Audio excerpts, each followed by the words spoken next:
pergerakan indeks harga saham gabungan masih tidak kalah jauh ya, masih mirip-mirip dengan 1-2 hari kemarin begitu ya, masih berada di zona merah maksud kami. Meskipun tadi sebetulnya sempat di pembukaan ini ada berada di zona hijau sesaat saja begitu. Tapi apa yang menjadi perhatian para pelaku pasar begitu? Kita ketahui bahwa ada sentimen wait and see ya kan, kebijakan The Fed begitu. Kemudian aksi profit taking terhadap sejumlah saham-saham yang pergerakannya sudah cukup signifikan. Apa yang saat ini masih menjadi appetite para pelaku pasar? Oke, kalau misalnya kita lihat sekarang sebenarnya benar ya kata Iva tadi, investor itu masih wait and see nih terhadap apa nanti malam ini subuh sih sebenarnya apa yang akan dilakukan sama The Fed, karena ini nanti akan berdampak ke seluruh ekonomi di dunia gitu.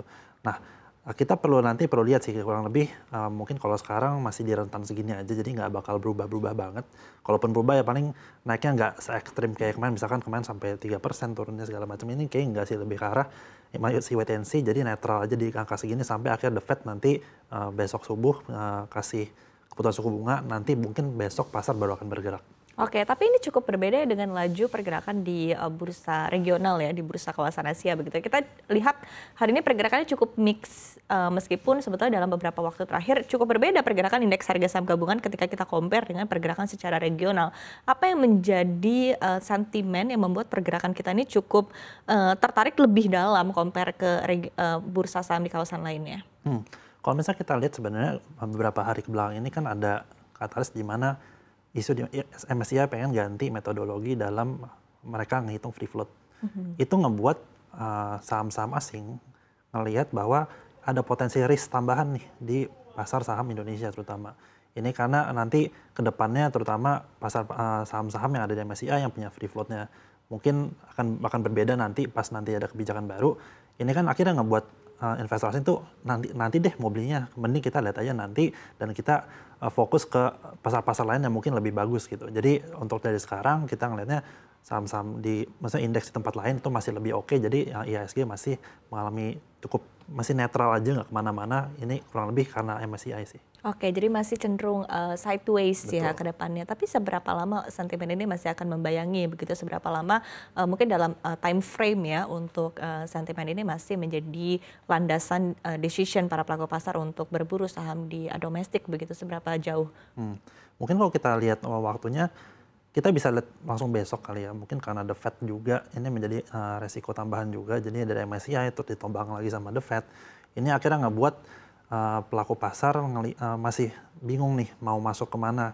Tapi kalau misalnya kita lihat juga di indeks-indeks di negara lain itu kan lagi cukup oke nih. Mungkin mereka lagi masuknya ke tempat-tempat yang di negara sebelah gitu, karena dari kita resiko lumayan banyak dan negara sebelah mungkin lebih netral. Karena lebih netral jadi ini bukan mengartikan bahwa indeks di Indonesia itu jelek, tapi lebih ke arah mungkin kita keluarin dulu dari Indonesia, jadi kita masukin ke negara sebelah. Nanti kalau misalnya udah ada kepastian di Indonesia, dari The Fed udah keluar, terus mungkin MSCI sentimennya sudah lebih down gitu. Ini akhirnya investor asing ini baru mau masuk lagi mungkin ke pasar-pasar di Indonesia. Kalau appetite untuk investor asing sendiri seperti apa begitu? Terakhir kita sempat lihat ada inflow ya, tapi rupanya di satu sisi juga mungkin ada kekhawatiran outflow juga masih akan terus terjadi begitu. Seperti apa mungkin appetite dari para pelaku pasar kita untuk masuk ke pasar domestik saat ini?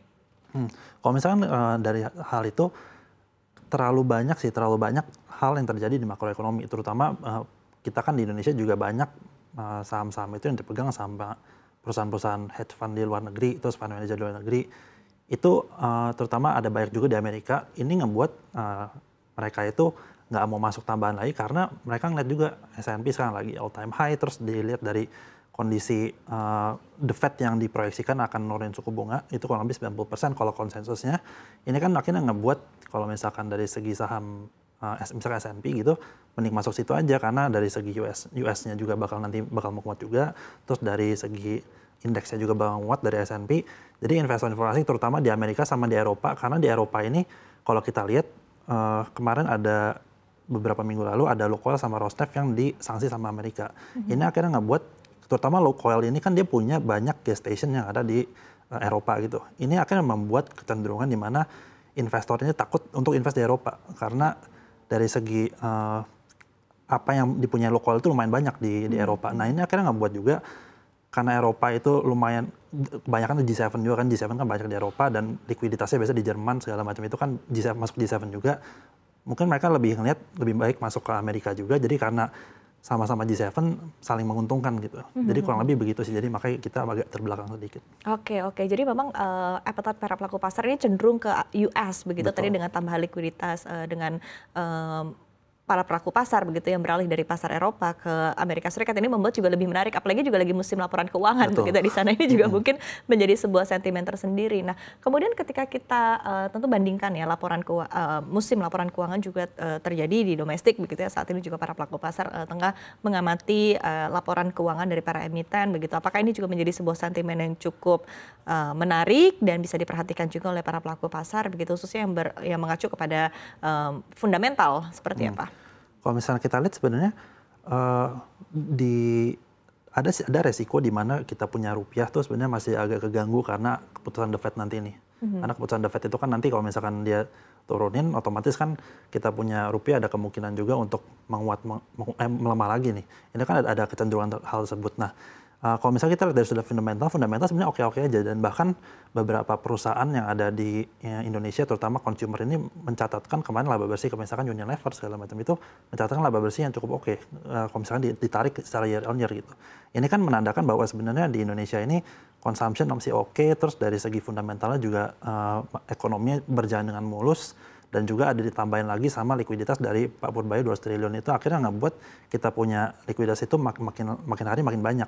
Ini bisa menjadikan salah satu katalis juga positif buat pasar saham di Indonesia. Cuman mungkin masih didorong sama yang tadi, MSCI sama ada currency risk dan juga ada makroekonomi yang lagi kurang oke. Akhirnya masih investor-investor domestik maupun asing ini masih wait and see. Jadi mungkin lebih prefer untuk goldnya sekarang lagi ada koreksi, mungkin masuk situ lebih oke, karena gold itu kan kalau misalnya koreksi ada kemungkinan kalau misalnya kita berdasarkan teknikal dia bakal turun, nanti bakal naik lagi karena ada reboundnya gitu. Iya, technical correction ya. Betul, itu akhirnya ngebuat sebagai investor yang mungkin yang lumayan udah berpengalaman ini ngeliat ya udah ini kan ada koreksi cuman bakal nanti rebound lagi, dan itu kan salah satu hal dimana kalau investor yang udah lumayan pakar segala macam itu masuknya mending ke situ karena udah bakal most likely bakal naik lagi sih. Oke, baik.